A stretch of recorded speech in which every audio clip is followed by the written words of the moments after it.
Hello friends, welcome to Chitra Science Hub. Today we will discuss part 2 of enzyme modification by site directed mutagenesis. ये जो second method है ये है PCR based mutagenesis.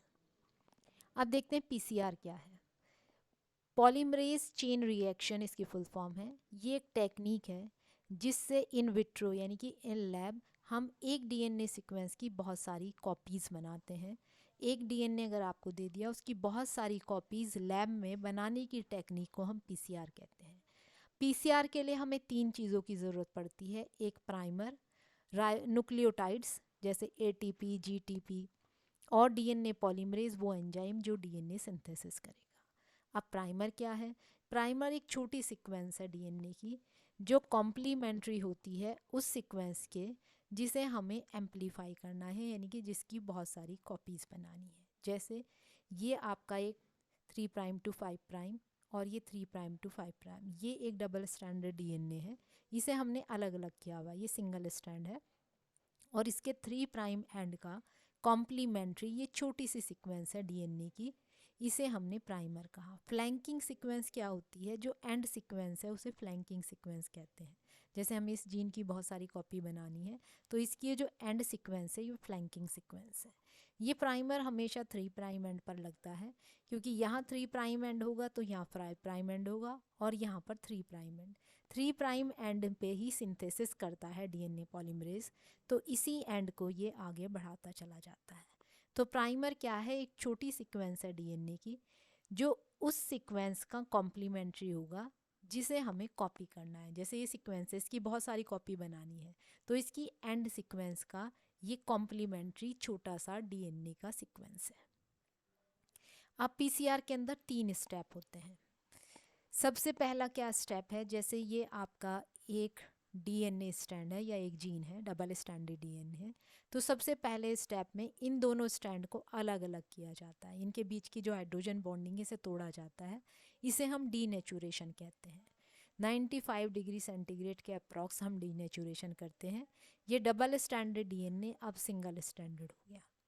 उसके बाद second step होता है प्राइमर एनीलिंग, प्राइमर इससे जोड़ना। तो हम 2 प्राइमर लेते हैं क्योंकि 2 स्ट्रैंड है एंड यहाँ पर 5 प्राइम एंड पे 3 प्राइम एंड पे हमने यहाँ प्राइमर लगा दिए। छोटी सी सीक्वेंस है, कॉम्प्लीमेंट्री होती है। थर्ड स्टेप पे क्या है? इस प्राइमर को एक्सटेंड किया जाता है, यहाँ डीएनए सिंथेसिस करके इसे बढ़ाया जाता है। तो एक इस डायरेक्शन में बढ़ाया जाएगा और एक इस डायरेक्शन में। ये सिंथेसिस डीएनए पॉलीमरेज एंजाइम करता है और जिन्हें जोड़ जोड़ के हम ये डीएनए सिंथेसिस करते हैं उन्हें हम न्यूक्लियोटाइड्स कहते हैं। तो पहला स्टेप डीनेचुरेशन, दूसरे में हम प्राइमर लगाते हैं और तीसरे में इस प्राइमर को हम एक्सटेंड करते हैं नई सिंथेसिस करके। तो एक स्ट्रैंड से यहाँ पर 2 स्ट्रैंड हो गए। ये एक साइकिल कहा जाता है पीसीआर का। तो एक साइकिल में एक डीएनए से 2 डीएनए बनेंगे। इन 2 डीएनए से अगले साइकिल में 4 डीएनए बन जाएंगे। अब पीसीआर बेस्ड म्यूटाजेनेसिस में हमें क्या क्या चीज़ों की ज़रूरत पड़ती है? हमें उस जीन की ज़रूरत पड़ती है जो उस एंजाइम को बना रही है, जिस एंजाइम को हम मॉडिफाई करना चाहते हैं, और 4 प्राइमर्स की। 4 प्राइमर्स में 2 प्राइमर एक्सटर्नल होते हैं और 2 इंटरनल। अब एक्सटर्नल क्या है? जैसे ये जीन है जो आपके एंजाइम के लिए एनकोड कर रही है, तो ये है एंड सीक्वेंस जिन्हें हम फ्लैंकिंग सीक्वेंस कहते हैं। इनका कॉम्प्लीमेंट्री जो प्राइमर है ये यहाँ बाहर की तरफ है, तो ये एक्सटर्नल प्राइमर कहा जाएगा। और इंटरनल प्राइमर क्या है? इस जीन की इंटरनल सीक्वेंस का कॉम्प्लीमेंट्री जो छोटी डीएनए सीक्वेंस है उसे हम इंटरनल प्राइमर कहेंगे। ये जो डीएनए अंदर की सीक्वेंस है इसका कॉम्प्लीमेंट्री जो छोटी डीएनए सीक्वेंस है उसे हमने प्राइमर कहा। अब ये जो इंटरनल प्राइमर्स हैं, इन इंटरनल प्राइमर्स पे एक जगह म्यूटेशन होगा और दोनों प्राइमर्स में जो म्यूटेशन है वो सेम पोजीशन पे होगा। म्यूटेशन का मतलब एक न्यूक्लियोटाइड हमने बदल दी। जैसे जी के अपोजिट यहाँ टी होना चाहिए था प्राइमर में, तो हमने जी के अपोजिट यहाँ पर सी लगा दिया। तो ये जो इंटरनल प्राइमर्स हैं इनकी सीक्वेंस ओवरलैपिंग है। ओवरलैपिंग का मतलब यहाँ जी है तो यहाँ सी होगा, यानी कि एक दूसरे से ये हाइब्रिडाइज कर सकते हैं और दोनों के अंदर सेम पोजीशन पर म्यूटेशन है। आगे चलते हैं। अब ये जो हमने प्राइमर्स लिए इन्हें हम अलग अलग सेपरेट रिएक्शन मिक्सचर में लेंगे। कैसे? हमने एक डबल स्टैंडर्ड डीएनए लिया, उसके अंदर 2 प्राइमर डालेंगे, एक एक्सटर्नल और एक इंटरनल। दूसरे रिएक्शन मिक्सचर में हम इसी डीएनए को लेंगे, इसी जीन को लेंगे और एक ये एक्सटर्नल प्राइमर डालेंगे और एक ये एक्सटर्नल प्राइमर। तो जो पहला पीसीआर का राउंड चलेगा इन दोनों रिएक्शन साइकिल में, तो पहला प्राइमर जो है हमने ये लिया प्राइमर बी और प्राइमर ए। तो प्राइमर बी क्या है, यहाँ बाइंड करेगा और सिंथेसिस कैसे करेगा, यहाँ से यहाँ तक। ठीक है, ये वाला स्टैंड हो गया हमारा बी फ्रेगमेंट। ठीक है, अब ये जो यहाँ पर 3 प्राइम एंड है, इस 3 प्राइम एंड पे ये वाला प्राइमर ए यहाँ लगेगा और ये सिंथेसिस करेगा इस डायरेक्शन में। अब सिंथेसिस यहीं तक होगी क्योंकि ये प्राइमर यहीं तक था। ये है ए बी फ्रेगमेंट। दोबारा देख लीजिए, सबसे पहले में हमने ए और बी 2 प्राइमर लिए थे, ये हमारी जीन थी।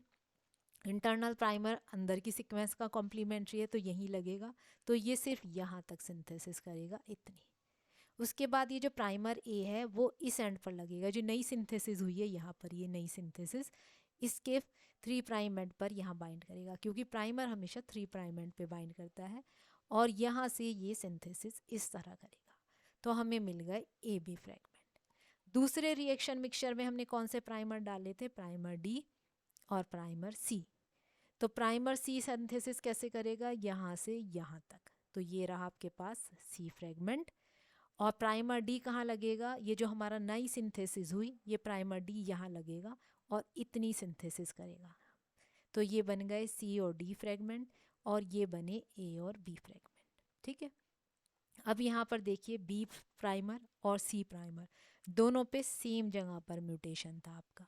तो यहाँ पर भी ये जो फ्रेगमेंट बना बी और ये फ्रेगमेंट बना सी, सेम पोजीशन पे म्यूटेशन होगा, और इसका कॉम्प्लीमेंट्री ये बना है, इसी ने डायरेक्ट करा है। तो यहाँ हम देखो चारों स्टैंड में यहाँ पर म्यूटेशन है। अब इसके बाद जब हमारा पीसीआर हो गया, फर्स्ट राउंड पीसीआर हो गया, अब हम फ्रेगमेंट्स मिलाएंगे आपस में।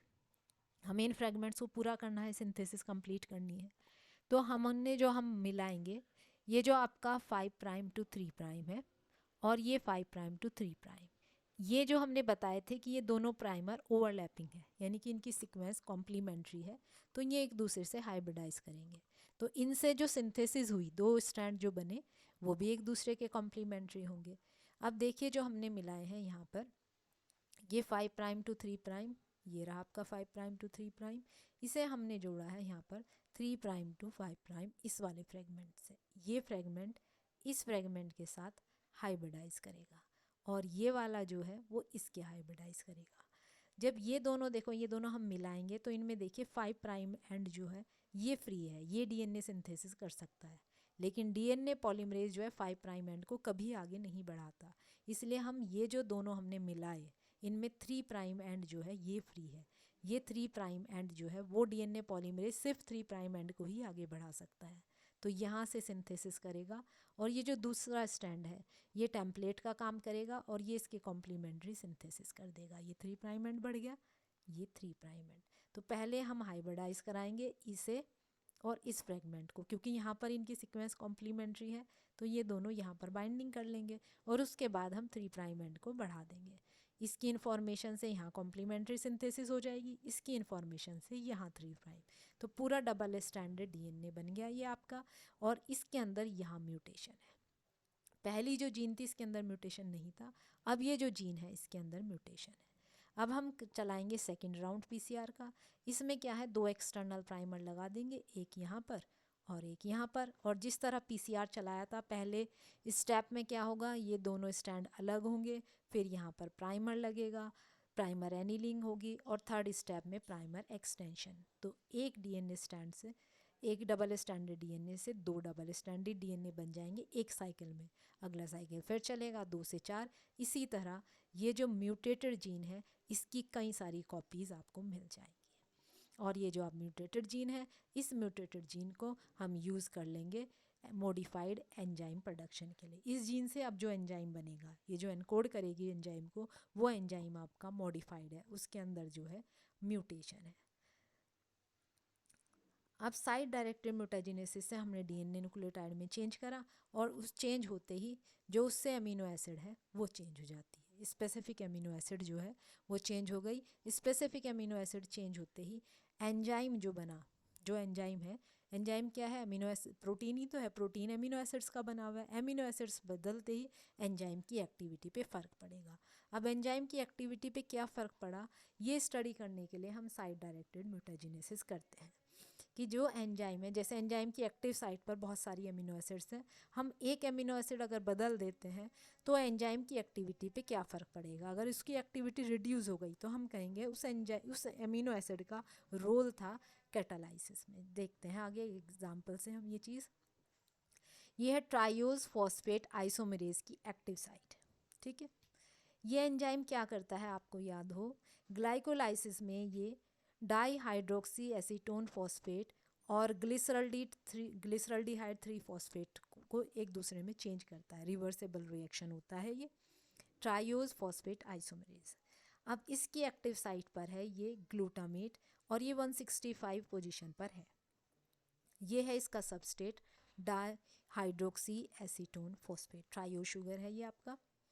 ये ट्राइयो शुगर, ये जो सबस्ट्रेट है, ये इसकी एक्टिव साइट पर बाइंड हो गया और ये जो ग्लूटामेट है ये कैटालाइसिस करता है। अब इस एंजाइम में हमने साइट डायरेक्टेड म्यूटाजेनेसिस करके इस एमिनो एसिड को, ग्लूटामेट को, एस्पार्टेट से बदल दिया। अब ग्लूटामेट के अंदर देखिए ये 2 CH2 ग्रुप है और फिर ये कार्बोक्सिलेट ग्रुप है। एस्पार्टेट के अंदर एक CH2 ग्रुप है और ये कार्बोक्सिलेट ग्रुप है। तो यहाँ पर देखिए कार्बोक्सिलेट ग्रुप इस एमिनो एसिड से ज़्यादा दूर नहीं है, इस ग्लूटामेट से ये कार्बोक्सिलेट थोड़ी दूरी पे आ गया। तो ग्लूटामेट में COH ग्रुप थोड़ा दूर है तो ये इसके पास होता है सबस्ट्रेट के, लेकिन जब हम इसे एस्पार्टेट से बदल देते हैं तो ये CH ग्रुप थोड़ा इधर सिकुड़ जाता है। तो इन दोनों के बीच का डिस्टेंस बढ़ जाता है। डिस्टेंस बढ़ने की वजह से यहाँ पर इसकी जो कैटालाइटिक एक्टिविटी है उस पर फ़र्क पड़ता है। अब थ्योरी में देखते हैं। ट्राइयोज फॉस्फेट आइसोमेरेज में जब हम ग्लूटामेट 165 को एस्पार्टेट से बदलते हैं, रिप्लेस करते हैं, तो एंजाइम एक्टिविटी 1000 फोल्ड घट जाती है। अब क्यों घट जाती है? जब हम ग्लूटामेट को एस्पार्टेट से रिप्लेस करते हैं तो जो सबस्ट्रेट है डाई हाइड्रोक्सी एसीटोन फॉस्फेट और जो कार्बोक्सिलेट चेन है, ये जो कार्बोक्सिलेट चेन है, इनका डिस्टेंस जो है वो उसमें चेंज आता है और डिस्टेंस में चेंज आने की वजह से ये जो ओरिएंटेशन है कार्बोक्सिलेट ग्रुप का with respect to this substrate वो चेंज हो जाता है और चेंज होते ही जो है ओरिएंटेशन बदलते ही कैटालाइटिक एक्टिविटी पे फ़र्क पड़ता है। This is all about PCR directed mutagenesis. Thank you.